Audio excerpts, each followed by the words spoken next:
जय गुरुदेव दोस्तों, मैं इंदिरा रावत राजस्थान अजमेर से।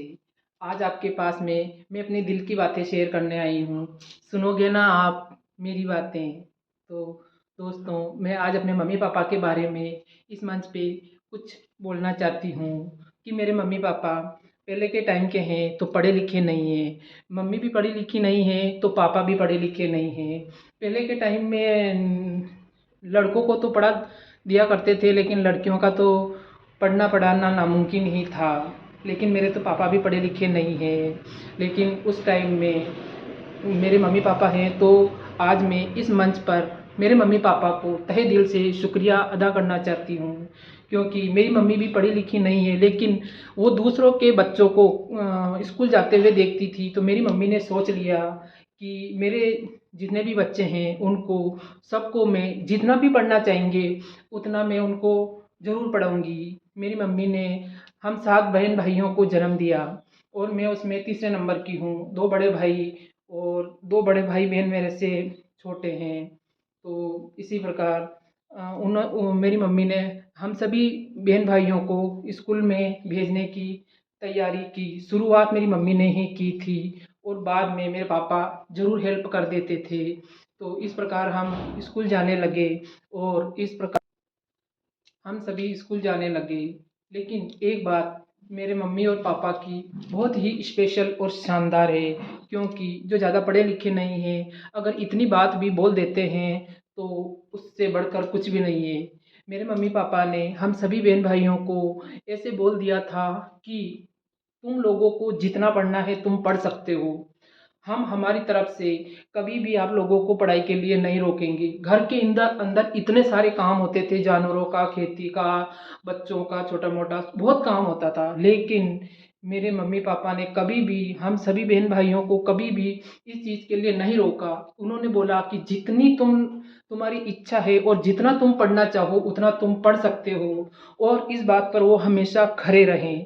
कभी भी किसी भी बच्चे को पढ़ाई करने से मना नहीं किया, और अगर किसी ने पढ़ाई नहीं की तो वो अपनी इच्छा से ही उसने अपनी पढ़ाई रोकी कि उनका इंटरेस्ट नहीं है, या फिर अब उनका पढ़ाई में मन नहीं लग रहा है, या किसी भी कारण से। लेकिन उन्होंने कभी भी इस चीज़ के लिए मना नहीं किया कि हम आपको नहीं पढ़ा सकते हैं, क्योंकि कितने ही ऐसे पेरेंट्स होते हैं जो घर के कामों की वजह से और इधर उधर आने जाने में या बहुत सारे काम होते हैं तो अपने बच्चों की पढ़ाई कुछ 5वीं पढ़ा के या 8वीं पढ़ा के या जिस किसी क्लास में भी उनको प्रॉब्लम हो जाती थी कि अभी हम बच्चों को नहीं पढ़ा सकते हैं तो वो छुड़वा लेते थे।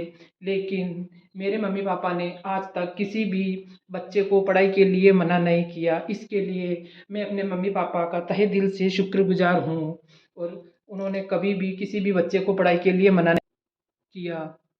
लेकिन उनके ज़माने के हिसाब से उन्होंने जो किया है वो उनकी दिमाग और परंपरा से भी बढ़ के था। लेकिन मैं ऐसा बोलना चाहती हूँ कि मेरी माँ ने कभी भी मुझे ऐसा नहीं कहा कि बेटा तुझे पाँव पे खड़ा होना है, क्योंकि उनके अंदर इतना ज़्यादा माइंड डेवलपमेंट नहीं था कि बच्ची को अपन बोले कि तू पाँव पे खड़ी हो जा या जो भी है।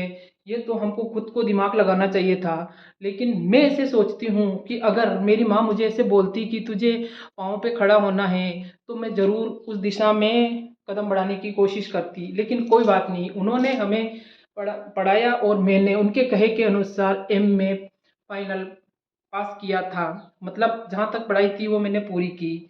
लेकिन आज इस मंच पर मैं सभी पेरेंट्स को, विशेषकर माँओं को, मम्मियों को ये कहना चाहती हूँ कि आप अपने बच्चों को पढ़ाने के साथ साथ अपने बच्चों के लिए, विशेषकर अपनी बेटियों को ज़रूर इस बात की शिक्षा दो कि वो पढ़ाई करने के साथ साथ या पढ़ाई पूरी करने के बाद में कुछ न कुछ ऐसा कोर्स ज्वाइन करें जो भविष्य में उनको इनकम के लिए हेल्प कर सके। तो मेरा इस मंच पे आने का और अपने बारे में बताने का, क्योंकि मेरे दिल में ये आता है कि काश मेरे अंदर भी ये बारूद भरा होता तो मैं भी आज कुछ न कुछ करती। क्योंकि शादी के बाद में जिम्मेदारियां डबल डबल तिबल हो जाती है, तो उसके अंदर ये बहुत चुनौतीपूर्ण काम हो जाता है। तो मैं आप लोगों को, पेरेंट्स को, मम्मियों को ये कहना चाहती हूँ कि आप अपने बच्चों को पढ़ाने के साथ साथ उनके अंदर ये बारूद अवश्य भरिए कि पढ़ाई करने के बाद में तुम्हें एक कुछ न कुछ एक कोर्स ऐसा अवश्य करना है जो कि तुम्हारे भावी भविष्य में तुम्हारे लिए काम आए। तो आपको मेरी बातें कैसी लगी दोस्तों? और सभी मम्मियों, आप अपने बच्चों के अंदर विशेषकर बेटियों में अपने पाँव पर खड़े होने का हुनर सिखाने की कोशिश करिए और उनकी हेल्प कीजिए, जिससे कि वो भी भविष्य में सुखी रहेगी और सभी पेरेंट्स भी सुखी रहेंगे। आपको मेरी बात सही लगी तो आपको तहे दिल से शुक्रिया और मेरे चैनल को सब्सक्राइब कीजिए और अगर आपको मेरी बातें अच्छी लगी तो लाइक कमेंट और शेयर कीजिए। जय गुरुदेव दोस्तों।